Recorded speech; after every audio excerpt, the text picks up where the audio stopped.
Hi Taurus, thank you so much for joining me today. I hope that you are doing well. This reading is for any sun, moon, or rising Taurus sign.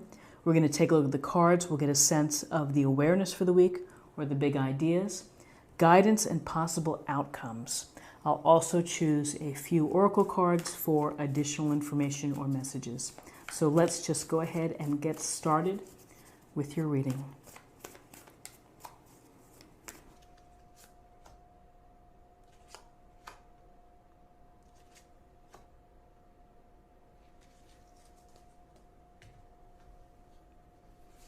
Okay, so we have the World, Major Arcana, we have the Nine of Swords, and we have the Empress, Major Arcana.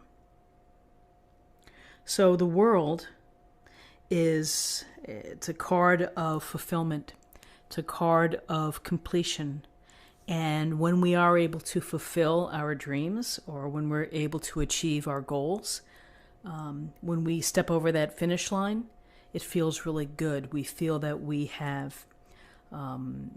we've earned the reward that we've been seeking, which is to actually fulfill what we had hoped to do.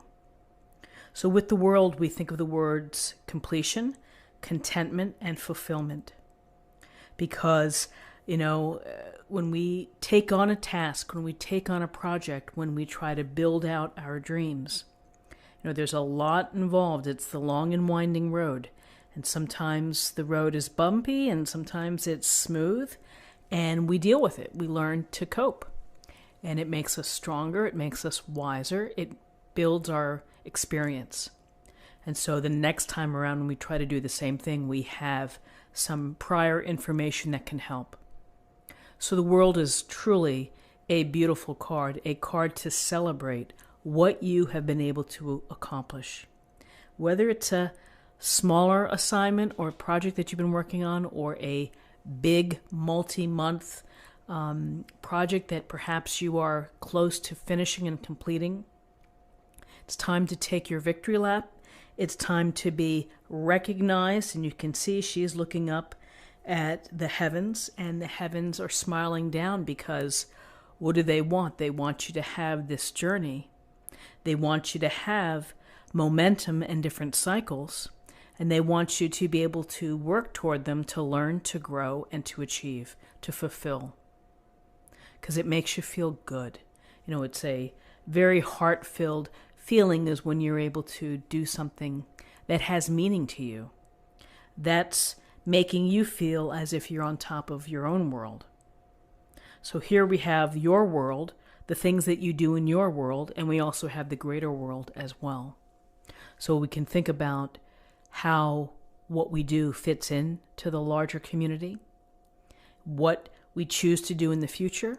And again, as this cycle closes, there's room for another task. There's room for another journey. There's room for another opportunity that you're willing to explore, that you're willing to devote time and energy to. And that's the beauty about the World, is that you get to appreciate, you get to feel the good feels about accomplishing something. And then you get to say, well, what's next? I'm going to move in this direction for the next journey that I take. So for some of you, the ending of something you've been working on successfully, and the process perhaps of choosing something else that is purposeful to you. So with this World, completion, fulfillment, and contentment, it is a interesting depiction here to see the Nine of Swords right next to it. Because the Nine of Swords is about worry, it's about concern, can be about feeling very sad, but we often associate it with sleeplessness and insomnia and worry that keeps you up at night, the thoughts that race through your mind, and the times that you feel unable to sleep because the pressure is like banging on your head. So we've all felt like that, and here we see the swords stacked above the woman here, and it's it's a part of what we deal with. We deal with days that are better than others. Some days are lousy, some days are good. Sometimes we're really stressed out, we're worried, we're concerned. You may be concerned about finances. You may be concerned about a relationship. You may be concerned about future business, bringing that in.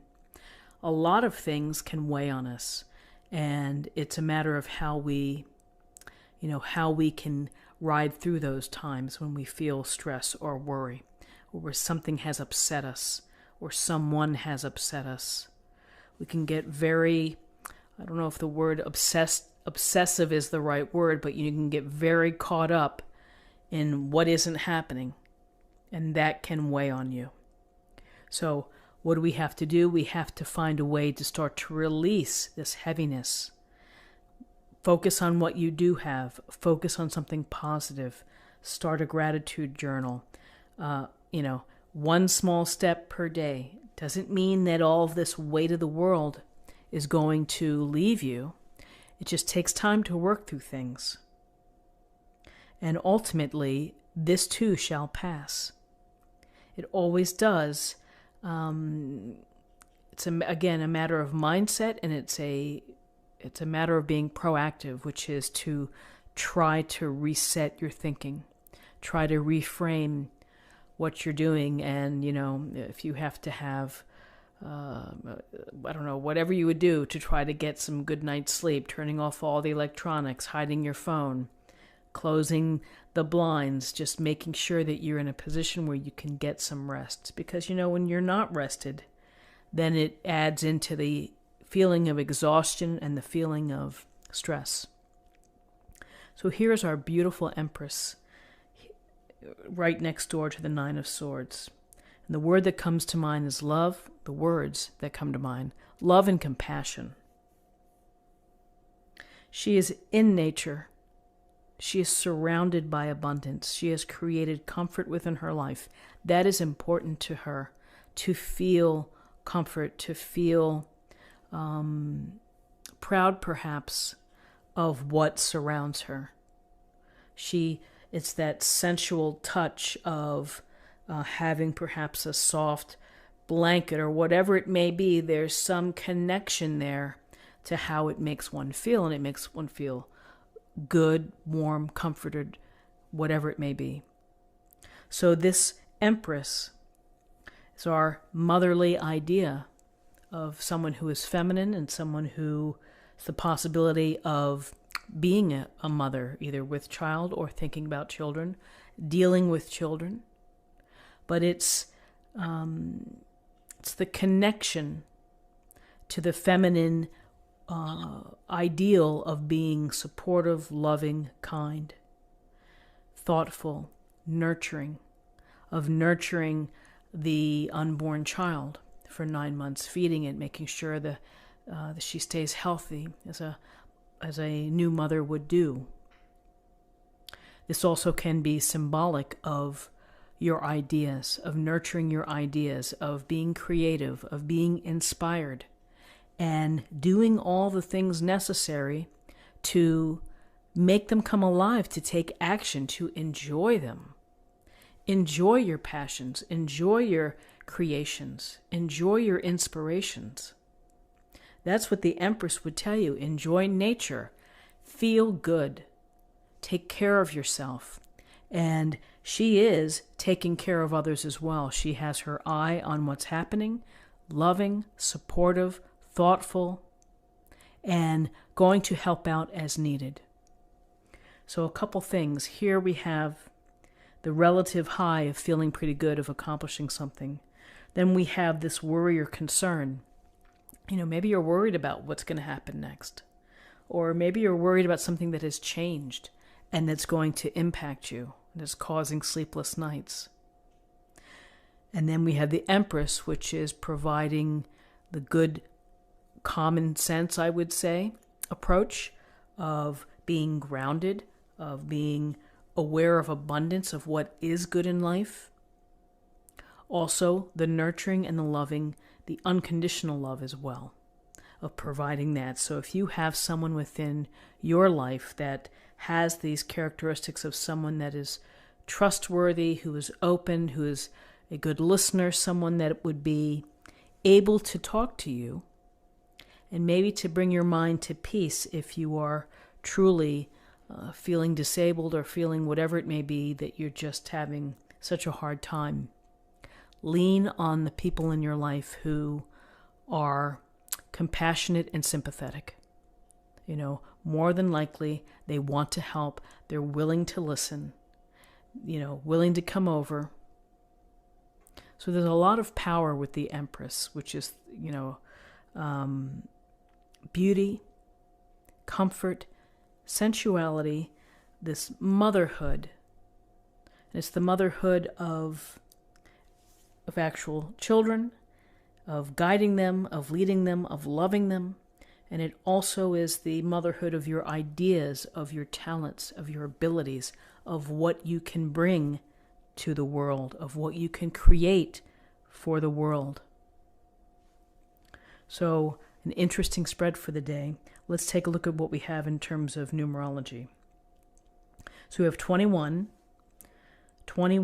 and 9 is 30. We have 33.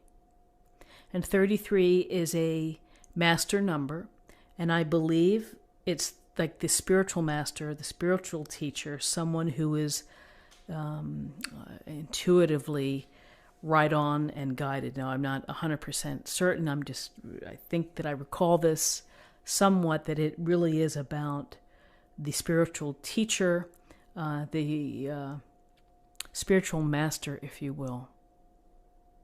We'll have to look that up, and we'll leave a comment below about what you think. So, to close the reading, let me choose an oracle card for an affirmation or a thought for the day.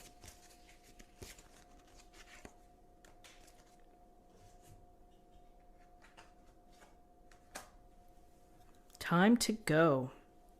The sun sets and rises each day, and it's the same with the avenues in your life. See the beauty within each sunset in your life, and know that the sun will also rise again tomorrow. Endings are merely the start of a new beginning, and we are with you through each phase and cycle. So we have cycles and completion here. We have the idea to hold on to something that brings comfort to you, which is the sun does rise every day. You get out of bed, you put your feet on the floor, you get dressed, and you never know what may happen, all the good that can happen. So I think that it's a beautiful card and a beautiful thought for the day. So friends, this is what I have for you. I hope that you found something helpful here with this reading. If you did, please subscribe, like this video, share this video, and I will see you tomorrow. Take care. Bye-bye.